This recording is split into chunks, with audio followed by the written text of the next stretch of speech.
بعل تنساي قويتانا مدحانيتنا إيسوس كريستوس انتنا خبر اتزالو نتزايبلو بمحقازن عبات اقامي كونتات وديغوم نزركبو تامزابلت وقنات بمدقافن كخوني قبايلوم بتوابونا إساياس ليكا باباس هاقر سبكات مغالن عبال قدوس سينادوس أورتودكس توادو بيت كريستيان تقراين بتوابنا إساياس نزازقانزبو بمخنيات بعل تنساي بزهابوك على براكين عبزم محلالفو ملختنيو بحافش حزب تقراي بفلاي دما تمزابلت وقنات تقدو كيندا تدربيوم عب كبيت اقام وديغوم يركبو زبلو بتونتهم بمخانو دما مرحتي اقامات زباب مفتاح بلزبن تمزابلتي ناب مربتهم بمملاس سلام كسفنو تويعهم كاب قويت انا مدحانيتنا يسوس كريستوس فغر تماهيرنا بعلنا نبعلنا كانت حلالة كلنا يو حقانيا تنسايز خونمو حزب كريستيان فغرن حاليوتن كقلبتن تمزابلت وقنات بغلطف ناب مربتهم نكملاسن صلوت كقبر كام زقباون بتو ابنا إساياس اتحساسيبوم بتو ابونا إساياس بمخنيات بعال تنسايك على براكي بمهاب نملاس عبتمنا تكرستنا ناينكو عبت حكم ملأختن سناي تمنيتنون ام حلاليفوم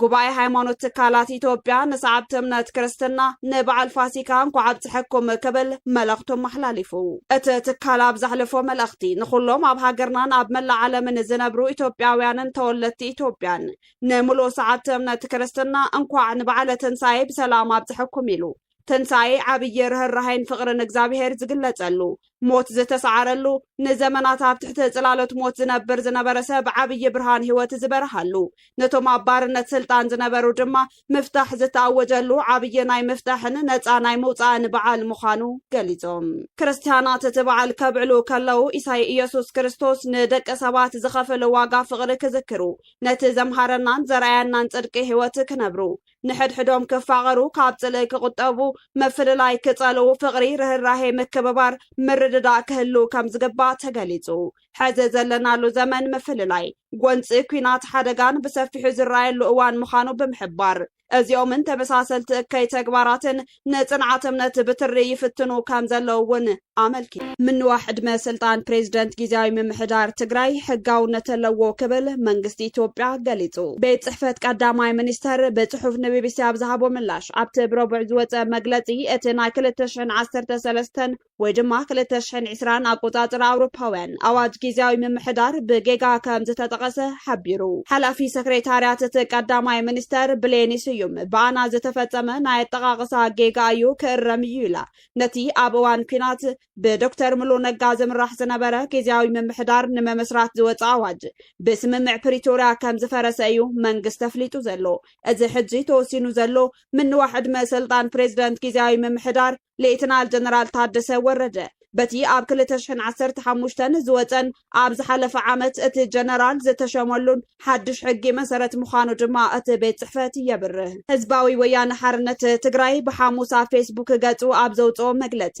መንግስት ኢትዮጵያ ንዕድመ ስልጣን ጊዜያዊ ምምሕዳር ክልል ትግራይ ምንውሑ ንውዕል ሰመምዕ ፕሪቶሪያ ዝጥሕስዩ ብምባል ተቃዊምዎ ኣብቲ መግለጺ እቲ ን3 ዓመታት ዘጸንሐ ጊዜያዊ ምምሕዳር ትግራይ ብመሰረት እቲ ስምምዕ ዘቐመጦ ብዝርርብ ሕወሓትን መንግስት ኢትዮጵያን ዝተጣየሸ ይሉ ብምስዓብውን እንተኾነ ግን መንግስት ኢትዮጵያ መቐጸልታት ንስምምዕ ፕሪቶሪያ ብምጥሓስ ክፍጽሞም ዝጸንሐ ተግባራት ጊዜያዊ ምምሕዳር ትግራይ ስምምዕ ፕሪቶሪያ ብዝወፀ ሕግን ነቲ ስምምዕ ሙሉእ በሙሉእ ብምጥሓስን ንሓደ ዓመት ክናዋሕ ምውሳኑ ተቃዊሙ ህዝባዊ ወያነ ሓርነት ትግራይ ዕድመ ስልጣን ጊዜያዊ ምምሕዳር ትግራይ ምንውሑ ክልቲያዊ ፖለቲካዊ ዝርርብ ኣስማዕማዕቲ ኣካላት ዘይተተግበረሉን ካብ ኣፍልጦን ተሳትፎን ህዝባዊ ወያነ ሓርነት ትግራይ ወጻኢ ዝተመሓላለፈን በይናዊ ውሳነ መንግስት ኢትዮጵያ ምዃኑ ንመላ ህዝብና ኣደራደርቲ ስምምዕ ፕሪቶሪያን ማሕበረሰብ ዓለምን ክነፍልጥ ንፈቲሉ ዕድመ ስልጣን ጊዜያዊ ምምሕዳር ትግራይ ንሓደ ዓመት ከም ዝተናውሐ ቤት ጽሕፈት ቀዳማይ ሚኒስተር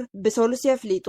ኣብ ዝሓለፉ ሒደት መዓልታት እቲ ንሓደ ዓመት ኣብ ስልጣን ዘጸንሐ ፕሬዝዳንት ናይቲ ክልል ጀነራል ታደሰ ወረደ ናብ ኣዲስ ኣበባ ብምኻድ ምስ ሰበስልጣን ፌደራላዊ መንግስቲ ክዘራረብ ምቕናዩ ይፍለጥ ምስ ቀዳማይ ሚኒስተር አብይ በመረኻብ ናይ ሓደ ዓመት ጸብጻብ ኣፈጻጽማ ስራሕ ከም ዘቕረበ ተገሊጹ ነዚ ዝቐረበ ዓመታዊ ገምጋም ኣመልኪቱ በመንግስታዊ ሚዲያታት ፌደራል ዝቐረበ ጸብጻብ ዘዘራርብ ዘሎ ኮይኑ እቲ ፕሬዝዳንት ንካቢኔት ቀዳማይ ሚኒስተር ዘቕረቡ ጸብጻብ ዛጊድ ንህዝቢ ዕላዊ ኮነን እቲ ጀነራል ቅድሚ ሓደ ዓመት ብዕጡቋት ካብ ሓላፍነቱ ነዘተኣለየ ኣቶ ጌታቸው ረዳ በመትካ بمرጫ حوحاتيو سلطان حيزو انتخونه ابز حلف عامت نبرت تكلل اب شغلوتن ጭንቅን يوم محلفمو ኣብ መኻሪ ቀዳማይ ሚኒስተር ኮይኑ ዝሰርሕ ዘሎን ኣብ ልዕሊ መራሕቲ ትግራይ ተሬር ነቐፌታ ከቐርብ ዘሰምዓን ጌታቸው እውን ኣብ አዲስ አበባ ምስ ሰበስልጣን ትግራይ ዘተኻየደ ርክብ ተሳቲፉ ነይሩ ኣብ መንጎ አዲስ አበባን መቐለን ወጥሪ ሰፊኑ ከም ዘሎ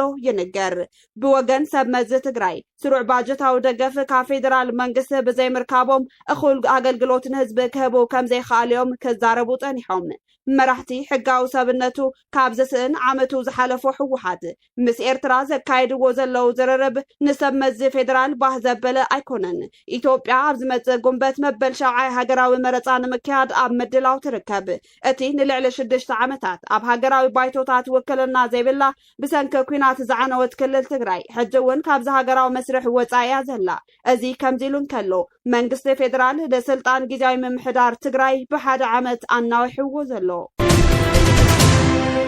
فلي وكيل تشاينا بقرن أفريقيا ኣብ ኤርትራ ብምብጻሕ ምስ መራሕቲ እቲ ሃገር ተዘራሪቦም ሎሚ ናብ ርእሰ ከተማ ኣስመራ ዝኣተወ ሁ ቻንግቹን ምስ ፕሬዚደንት ኢሳያስ ኣፈወርቂ ተራኺቡሎ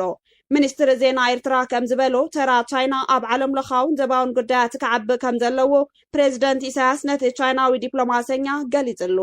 ኣትና ገደደ ዝኸይድ ህውከትን ዘይምርግጋን ዝርከበሉ እዋን ግደ ቻይና ኣብ ዝተፈላለዩ ዓለማውን ዘባውን ጉዳያት ዝለዓለ ክኸውን ዝግባእ እዩ ከም ዝበለ ሚኒስትሪ የማነ ገብረ መስቀል ጠቂሱ ምስ ኤርትራ ዘለዎም ክልቲያዊ ሽርክነት ኣካል ናይቲ ኣብ መላእ ቀርኒ ኣፍሪካ ሓበራዊ ሰላምን ምርግጋን ናይ ምድንፋዕ ስትራቴጂ ልምዓት ምዃኑ ኣምባሳደር ቻንግቹን ከም ዝተዛረበውን እቲ ብወገን ኣስመራ ዝወፀ ሓበሬታ የመልክት ሚኒስትሪ ጉዳያት ወፃኢ ኤርትራ ዑስማን ሳልሕ እውን ኣብታ ኣስመራ ዝተኻየደ ርክብ ተሳቲፉ ነይሩ